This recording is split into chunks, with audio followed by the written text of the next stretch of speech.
paix, salam, shalom. Pourquoi le père d'Aïcha Abou Bakr a-t-il menti sur Dieu et le prophète Mohammed? À la mort du prophète, Abou Bakr, premier calife, priva Fatima, la fille du prophète, d'accéder à ses biens qui lui avaient été légués par son père. Abou Bakr lui confisqua son terrain et inventa un mensonge sur le compte du prophète. Hadith. Nous les prophètes nous ne laissons aucun bien en héritage. Tout ce que nous laissons derrière nous est aumône. Fin du hadith. Ces paroles, comme nous allons le voir, ne peuvent venir du prophète Mohammed. Car tous les prophètes de Dieu savent très bien qu'ils ont tout légué à leur famille des biens matériels en héritage, quand ils en avaient. Voici des exemples, qui prouvent que le père d'Aïcha, Abou Bakr, a menti sciemment sur le prophète Mohammed, et qu'il a certainement été influencé, pour dire une erreur aussi monumentale. Rappelons le contexte, où ces paroles ont été dites. La fille d'Abou Bakr, Aïcha, portait une haine indescriptible sur la famille du prophète, au point qu'elle conduisit une guerre acharnée contre elle, et qu'elle interdise l'enterrement de cette famille auprès du prophète. Les paroles dites par Abou Bakr, qui suit, sont un énorme mensonge contre Dieu et son prophète. Nous les prophètes nous ne laissons aucun bien en héritage. Tout ce que nous laissons derrière nous est aumône. Fin du hadith. Ces paroles ne peuvent en aucun cas être attribuées à un prophète de Dieu, auquel cas, il ne serait pas un prophète.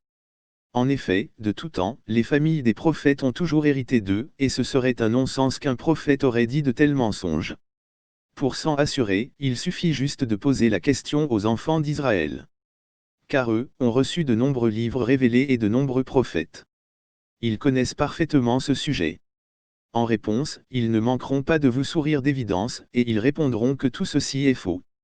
Que, soit Abou Bakr a menti, ou soit il s'est trompé. D'ailleurs, dans le Coran, Dieu nous exhorte à les consulter, savants de la Torah, pour éviter justement de faire de telles erreurs. Verset coranique. 21.7 Nous n'avons envoyé avant toi que des hommes à qui nous faisions des révélations. Demandez donc aux érudits du livre, si vous ne savez pas. Fin du verset. Du temps de Mohammed, il n'y avait pas d'érudits du livre dans notre communauté. Les paroles de ce verset désignent, sans aucun doute, les docteurs de la Torah. Voici maintenant les preuves incontestables de la Bible et du Coran, démontrant que les familles des prophètes héritent matériellement de leurs biens. Verset de la Bible. L'Éternel bénit la fin de Job plus que son commencement, et il eut 14 000 brebis, 6 000 chameaux, 1000 couples de bœufs et 1000 ânesses. Il eut 7 fils et 3 filles. Il appela la première Jémima, la seconde Ctosia et la troisième Kéran Apu. Il ne se trouva pas dans tout le pays de femmes aussi belles que les filles de Job, et leur père leur donna un héritage parmi leurs frères. Job 42. Ce verset de la Bible, à lui seul, est une grande preuve. Le prophète Job donna en héritage tous ses biens, terrains et animaux, à tous ses fils et filles. Le prophète Mohammed ne pouvait ignorer ce fait historique. De toute évidence, Abou Bakr mentit sur tous les prophètes de Dieu, et commit une très grande injustice envers la fille du prophète de Dieu. Abou Bakr fut le premier à provoquer la fitna, le trouble, au sein de la communauté. Mais comment les musulmans peuvent-ils être aussi crédules, croire un instant, qu'à la mort d'un prophète de Dieu, leurs familles sont systématiquement déshéritées matériellement, et se retrouvent à la rue, sans rien pour vivre. Plus de toit pour s'abriter, plus de bétail et plus de terrain pour vivre de ses récoltes. Il n'y a que chez nous, les Arabes, qu'on puisse croire à de choses aussi insensées et injustes. Le prophète Zachari dit. Verset du Coran. Je crains mes proches après moi et ma propre femme est stérile. Accorde-moi, de ta part, un descendant. Qui hérite de moi et hérite de la famille de Jacob. Et fais qu'il te soit agréable, ô mon Seigneur. Fin du verset coranique. Dans ces versets du Coran, Zachari craignait qu'après sa mort, ses biens soient dilapidés. Il désira un héritier pour que ses biens lui reviennent. Ici, il ne s'agit pas d'un héritage spirituel pour son fils. Car un prophète de Dieu transmet à tout son peuple tout son savoir spirituel, et il ne le transmet pas seulement à un proche, en particulier. De toute évidence, le prophète Job sert de jurisprudence.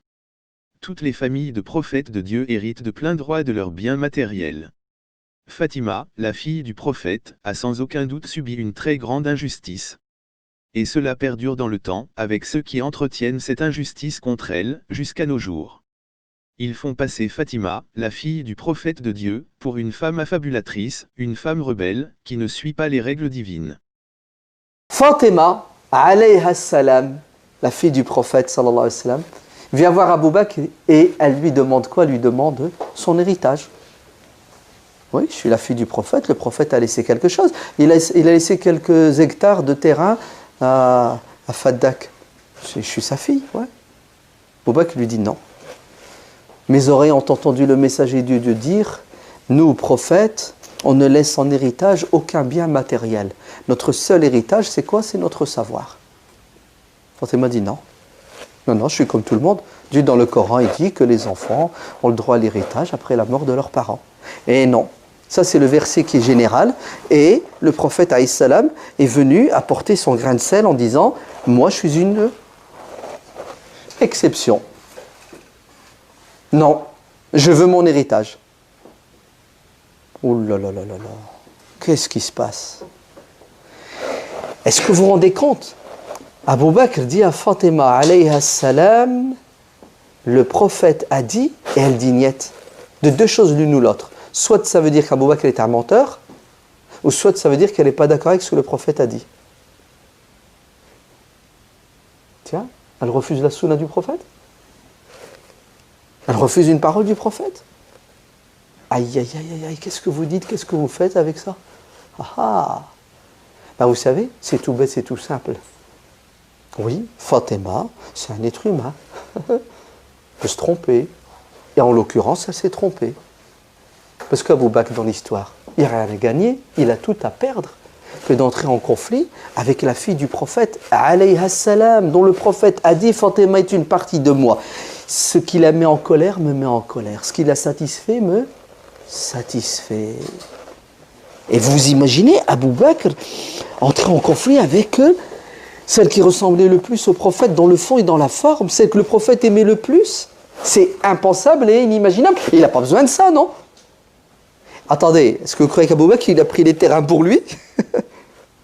Ça, c'est bien la preuve qu'Abu Bakr, c'était le meilleur et il était sincère. Pas de parti pris, pas de politique politicienne. Ça n'existe pas, la pommade. Ouais. Tu es la fille du prophète? Le prophète, alayhi salam, a dit. Affaire classée. Vous allez me dire, mais pourquoi Fatima l'a pas accepté? Ben oui, c'est les émotions. Il faut la comprendre. C'est l'amour.